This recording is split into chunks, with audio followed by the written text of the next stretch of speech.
Hello, guys. This is Abhijeeth Hiliyana here. I'm an author on two novels based on the life of Krishna Devaraya that have been recently released by Hachette India in July 2022, and it is available in market all over the place. I would like to thank Vikrant and the AMP team for giving me an opportunity to be talking about this issue. So let's start. So the first thing is uh, everybody has a fortress of solitude, and what is mine? So, according to me, a fortress of solitude is a safe place, I guess. And for me, my safe place is with my family. So, irrespective of whether I'm sad or happy or whatever, I like to spend my time with my family. So, that is my fortress of solitude. Um, the next question is, how do I define mental health? So, mental health for me is, uh, I think it's just as important as physical well being. So, the mental well being, which is like an ability of a person to feel happy and content and satisfied, these things are very important. And this state wherein all of this is satisfied is probably called as mental health.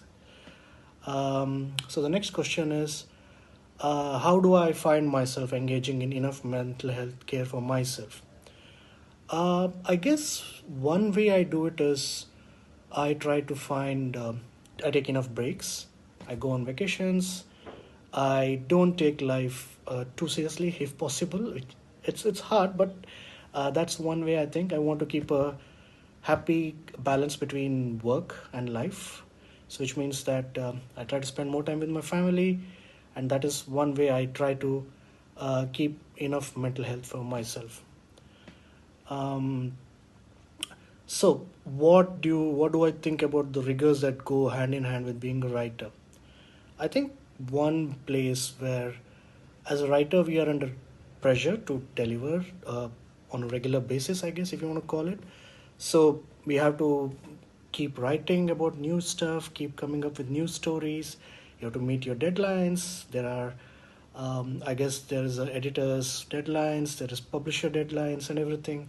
So which always all of them can get a bit challenging at times. So I think for writers, for especially new writers or writers who got a fresh contract or something, for them it might end up becoming overwhelming.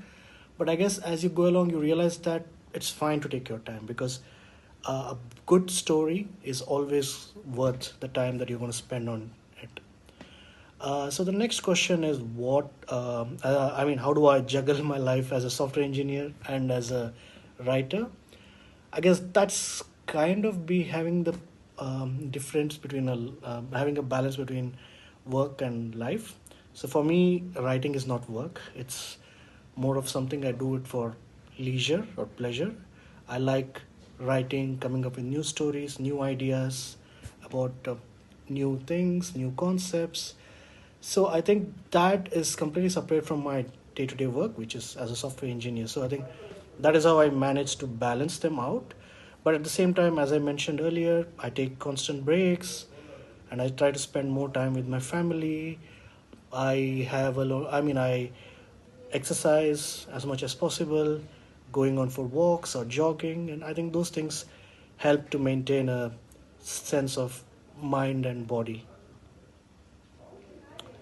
Um, so, uh, so the next question is, how would I like to break the stigma towards visiting a mental health care professional? I think it's so this idea that just because you're going to a mental health care professional means that you're something is wrong with your mind is not correct. So just like your body, let's say you're got fever, so you're just going to a doctor. So there's nothing wrong in it. You're going to a doctor because you have fever. You're just gonna take some medicines and you'll be fine. Similarly, your mind, there are phases in which you might find dull, like depression. There's a lot of us handling depression at a lot of times in our lives, and when that sometimes it becomes overwhelming and you are not able to handle it on your own. So, seeking help of a professional actually makes a lot of sense because it's important for you to understand that sometimes you are not alone in this journey, because you would need some kind of help outside your own expertise or whatever you want to call it. So I think there shouldn't be any kind of stigma towards seeking and help from a mental health care professional. Um, so the next question is, do I see myself bringing awareness about mental health?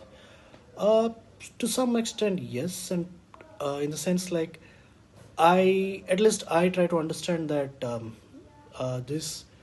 Again, going back to the previous question about the stigma part. So I have had friends who ask me for advice, and I've always told them that don't worry about it. It doesn't matter. You can always go and visit professionals. So that's probably some things I do on my own. But beyond that, I haven't had a chance to actively engage in helping people, I guess. Um, so my next question is, as a member of a selection panel, what is it that I'll be looking out when I read submissions? This is a interesting question. So I think for me, the most important thing about a submission for any kind of work would be uh, just the story. I mean, I'm not so much concerned about how the writing style or anything, but for me, the story is very important. So if it's a unique story, it's a story that is different, that is something I can really feel, I can get into the heart.